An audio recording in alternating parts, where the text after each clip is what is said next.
আসসালামু আলাইকুম রহমতুল্লাহ। আজকে আমাদের সিরাজুল ভাই আজকে মাছরাঙা পাখি উদ্ধার করে নিয়ে আসছে।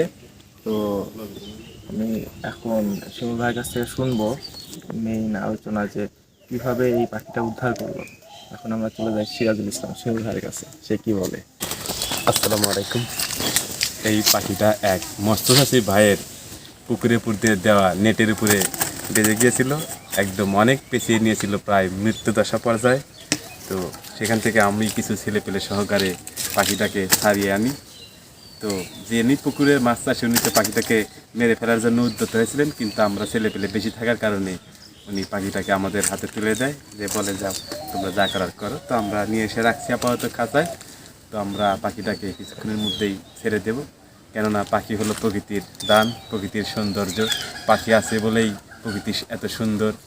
আসুন আমরা সবাই মিলে পাখি রক্ষা করি, পাখির যত বংশবিদ্যার বেশি হয় সে ব্যবস্থা করি, এবং কোনোভাবেই যেন পাখির কোনো ক্ষতি না হয় আমাদের দ্বারা, সেরকম একটা মন মানসিকতা তৈরি করি।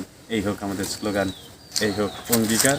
এই স্লোগানকে সামনে নিয়ে আমরা এখন পাখিটাকে ছেড়ে দেব।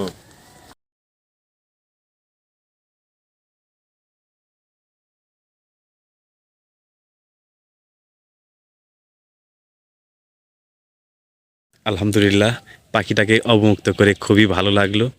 আসুন আমরা সবাই মিলে পাখি ও প্রকৃতির রক্ষা করি, সবুজ সুন্দর শ্যামল পৃথিবী গড়ে তুলি। এই হোক আমাদের আগামী দিনের প্রত্যয়।